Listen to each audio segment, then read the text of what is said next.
videos. But the one thing, or two things I want to open up are find images and citing your sources. So I know that part of your presentations are going to be images and citing those images. So finding images, I'm going to click on that. And I did update this yesterday. So these links all work fine. When you click on these, so for example, you may see when looking at using things that are published out on the web, you may see Creative Commons. And this is a group that's been put together that helps share things out on the internet. And if we go to Creative Commons, to show you as an example here, it'll open up that page. And I went ahead and linked right to their explanation of their licenses and how you can use those items that are available there. And in Creative Commons, they do have a lot of image material along with print material. This explains what you'll see if something's part of Creative Commons. It'll have this little graphic, and that will let you know how you can use it and if you need to give credit, etc. You are going to have to cite your source for your professor, but sometimes when you're using material from out on the web, you actually, there's some other steps that you need to take. So again, on this particular page, there are a number of places that you can go to get access to different items that aren't going to get you in trouble with copyright if you use them for educational purposes. And some of these sites, I've linked right to their kind of explanation of how you can use their material.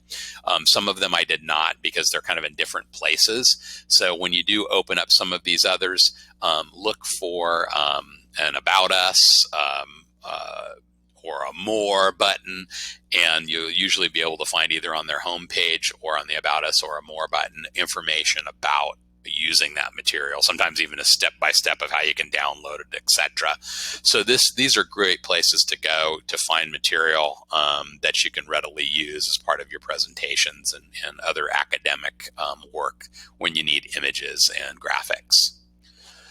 Citing sources. So again, we talked about that a little bit in the first two videos. We do link to some things here. And again, oh good, we have the new, as I mentioned in the second video, we were going to switch over on our webpage from the Purdue OWL to a different OWL, Online Writing Lab.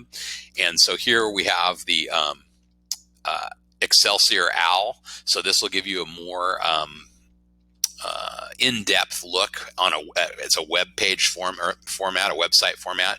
So we do have, as I showed you in the other video, the brief handout, brief 16 pages that helps you with the in-text and the works cited citations. But if you're looking for something else, something a little bit more, then you may want to go then to that now the Excelsior OWL to get a lot more on MLA style. And then I really specifically we've linked here right to the citing images in Excelsior OWL. So I'll open that up.